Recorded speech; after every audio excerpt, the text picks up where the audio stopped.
வணக்கம். நாட்டில் என்னதான் நடக்குது அதை பற்றி கொஞ்சம் பேசுவோம்.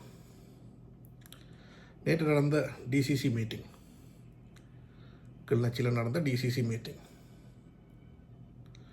உண்மையில் இந்த வருஷம்தான் டிசிசி மீட்டிங்கன்றா என்ன, இது எப்போ எல்லாம் நடக்கும் என்று சொல்லி அறிய கிடைச்சது இந்த வருஷம்தான். இந்த தேர்தலுக்கு பிறகு தான் இந்த புதிய அரசாங்கம் வந்து நம்மளோட டாக்டர் அர்ச்சனா ராமநாதன் எம்பியாக வந்த பிறகு வர இந்த டிசிசி மீட்டிங்கள் தான் எல்லாரும் பாவலோடு எதிர்பார்த்து கொண்டிருக்காங்க. முதலாவது மீட்டிங் யாழ்ப்பாணத்தில் நடந்தது. இப்போ ரெண்டாவது மீட்டிங் வந்து கிளிநொச்சியில் நேற்று இடம்பெற்றிருக்கு. இந்த மீட்டிங்கில் பேசப்பட்ட விஷயங்கள் எல்லா விஷயங்களுமே மீடியாவில் வந்துச்சா, அதுவும் பிரதானமான பத்திரிகைகளில் வந்துச்சா. நம்மளோட டாக்டர் என்ன தான் பேசினார், என்னத்தை பற்றி கலந்துரையாடினார், ஏதாச்சும் வந்துச்சா? ஏன் இதொன்றும் பத்திரிகைகளில் பெருசாக கவனத்தில் கொள்ளப்படலை? இல்லைங்க, இது டாக்டர் பேசியதால் மாத்திரம் கவனத்தில் கொண்டாண்டு இருக்கிறார்களோ? பத்திரிகைகள் எல்லாம் நடுநிலைமையாக தானே இருக்கணும். என்ன காரணம்?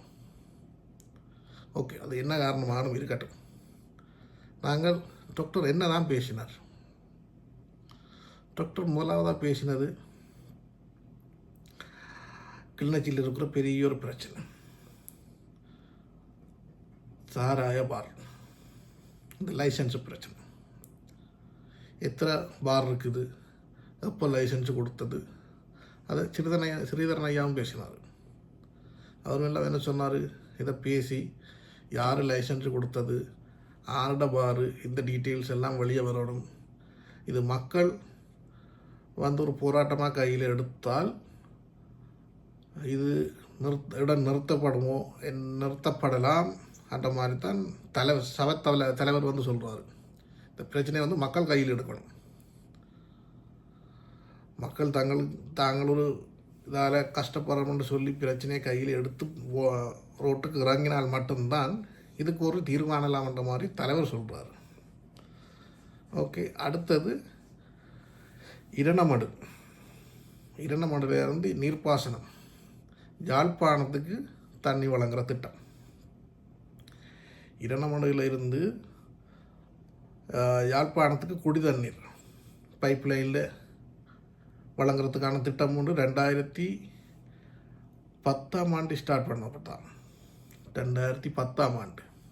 இப்போ 2024 முடிஞ்சது. இன்னும் ஓரிரு நாட்களே உள்ளும் 2024 முடிகிறது.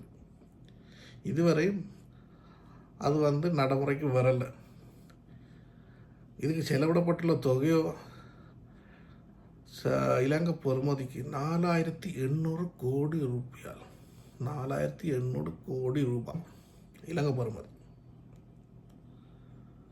இதில் சில பிரச்சனை வந்து என்ன காட்டி வச்சுருக்காங்கன்னு சொல்லி சொன்னால், இங்கேருந்து யாழ்ப்பாணத்துக்கு தண்ணி போனால், இரணமலையிலேருந்து யாழ்ப்பாணத்துக்கு தண்ணி போனால் இங்கே இருக்கிறார்களுக்கு தண்ணி இல்லை, விவசாயம் செய்ய முடியாது அப்படி என்று சொல்லி பொய்யான கட்டுக்கதைகளை சொல்லி ஒரு கூட்டம் அப்படி வந்திருக்குது.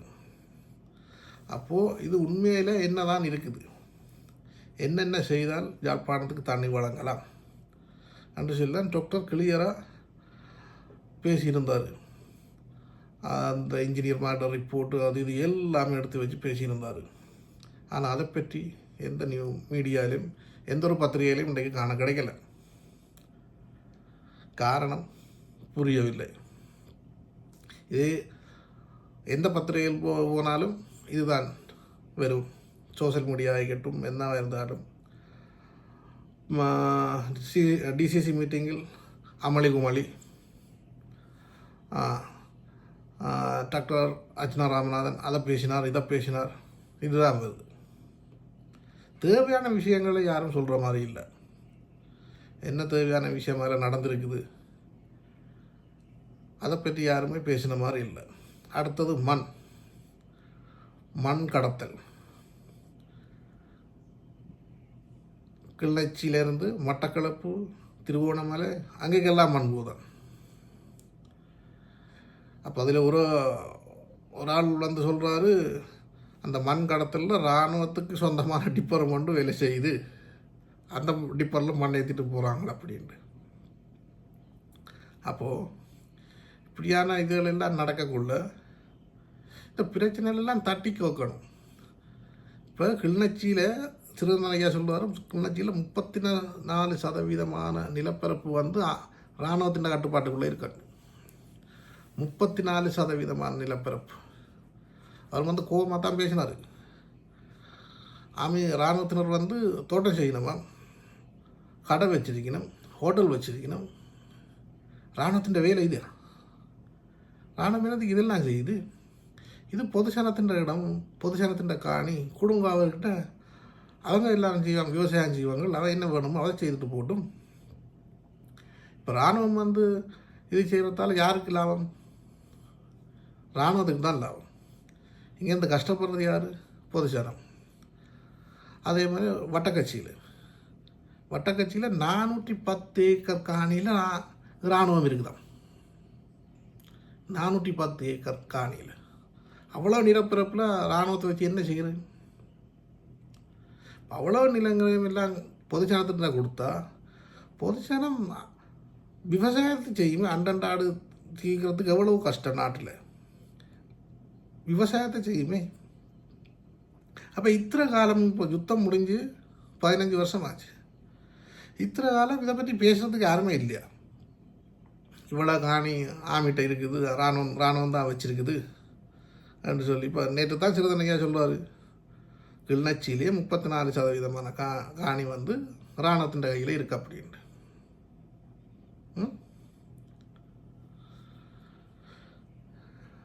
இது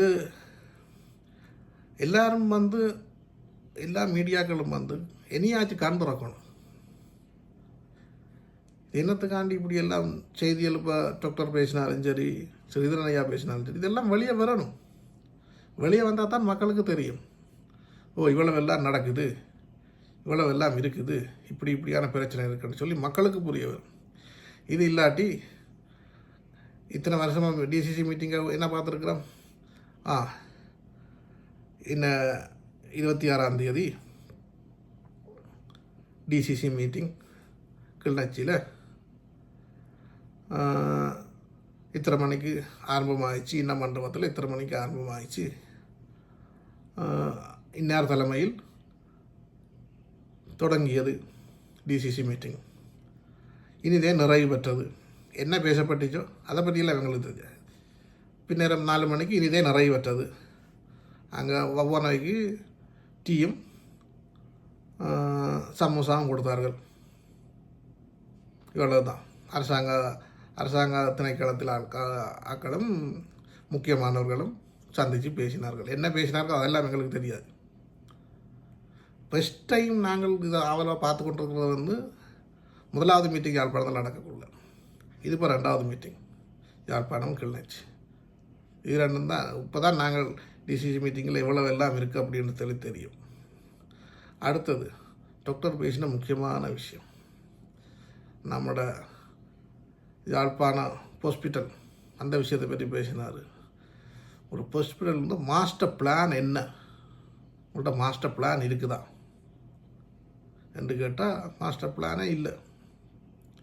சமன் பத்ரனா சொல்கிறாரு, மாஸ்டர் பிளானே எங்கள்கிட்ட இல்லை. அப்போ உடனே டாக்டர் கேட்காரு, அப்போ அடுத்த ஒரு 10 வருஷத்தில் இந்த ஹாஸ்பிட்டலில் என்ன நடக்க போகுது என்னன்ட்டு எங்களுக்கு தெரியாது. அப்படியான கட்டத்தில் நான் இருக்கிறோம். நான் இப்போ என்ன நிலைமை, ஒருத்தரை கால் பண்ணி, சார் எங்கள்கிட்ட டாய்லெட்டுகள் கொஞ்சம் ரிப்பேர் பண்ணணும், செய்தர முடியுமா சார், அப்படி கேட்டு டாய்லெட்டை ரிப்பேர் பண்ணுறது. எங்களுக்கு இந்த பில்டிங்கு பெயிண்ட் பண்ணி தரணும், செய்தாரீங்களா என்று கேட்டு பெயிண்ட் பண்ணுறது. ஒரு அரசியல் வாழ்கிட்ட கேட்டு ஒரு சின்ன வேலைகளை செய்கிறோம். இதுதான் நடக்குது. எங்கேயுமே மாஸ்டர் பிளான் இல்லை. மாஸ்டர் பிளான்ன்றது வேணும். நாங்கள் என்ன செய்ய போகிறோம், அடுத்த வருஷம் என்ன செய்ய போகிறோம், எத்தனை ஆட்கள் வேலை செய்யணும், இங்கே என்னென்ன வெற்றிடம் இருக்குது, இங்கே என்னென்ன பிரச்சனை இருக்குது. இப்படி மாஸ்டர் பிளான் கேட்டதுமே மாஸ்டர் பிளானா அப்படியான ஒன்று இல்லையே, அப்படியான மாதிரி தான் இருந்துச்சு மீட்டிங்கு வந்த ஆக்களுக்கு. சமன் பத்திரம் சொல்வார், அப்படி ஒன்று இல்லை, மாஸ்டர் பிளானே கையில் இல்லை அப்படின்னு. இப்படியான முக்கியமான விஷயங்கள் வெளியே வரணும். மீட்டிங்கில் பேசப்படுற முக்கியமான விஷயங்கள் வெளியே வந்தால் தான் நாட்டில் என்ன நடக்குதுன்னு சொல்லி எல்லாருக்கும் தெரியும். இப்போது காய்ச்சல், இனம் தெரியாத காய்ச்சல், 4 நாள் காய்ச்சல், 5ஆவது நாள் அம்மா ஒரு பெண் மரணம், தெல்லிப்பளையில் சம்பவம். இப்படி ஒரு நியூஸ் இருக்குது. ஒரு சைடில் எலிக்காய்ச்சல்னு சொல்லி ஒன்று பரவிட்டு இருக்குது. இப்போ அது கட்டுப்பாட்டுக்குள்ளே வந்துட்டுது அப்படி என்று சொல்லி கேட்கக்குள்ள இப்போ தான் இன்றைக்கு வந்த நியூஸ், தெல்லிப்பளையில் ஒரு பெண் மரணம். அப்போது எல்லாருக்கும் எல்லாம் தெரியும் நாட்டில் என்ன நடக்குதுன்னு சொல்லி. இந்த முக்கியமான இந்த பத்திரிகைகள் எல்லா செய்திகளையும் உண்மையான செய்திகளை வெளியே விடணும். அப்போ தான் ஜனங்களுக்கும் இப்படியெல்லாம் இருக்குது, இப்படியெல்லாம் கேள்வி கேட்கலாம்.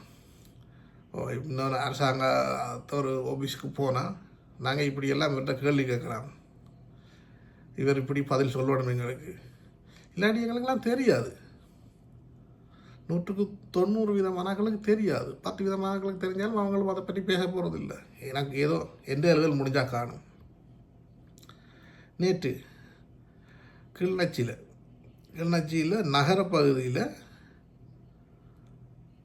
ஒரு ஊடகவியலாளர் தாக்கப்பட்டிருக்கிறார். அதுவும் கருத்த பிக்கப்.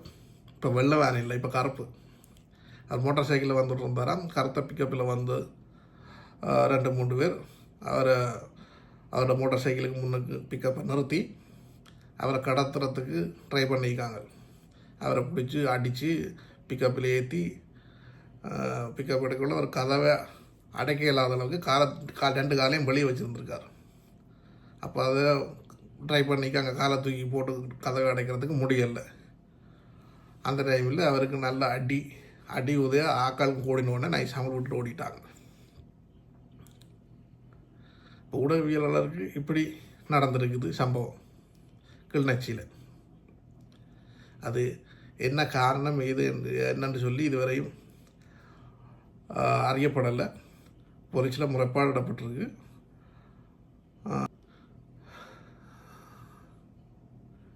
ஓகே, இதே போல இனி நாங்கள் ஒவ்வொரு நாளும் நாட்டு நடப்புகளை பற்றி பேசுவோம். இன்றைக்கு எனக்கு தெரிஞ்சதை பேசினேன், கண்ட நியூஸை. இனி ஒவ்வொரு நாளும் ஒரு தேவைப்படுற நியூஸோட பார்க்கலாம்னு நினைக்கிறேன். சந்தர்ப்பம் கிடைக்கும்போது நானும் இந்த சேனலில் வீடியோவில் போடுவேன். லைக் பண்ணுங்கள், கமெண்ட் பண்ணுங்கள், சப்ஸ்கிரைப் பண்ணுங்கள். நன்றி, வணக்கம்.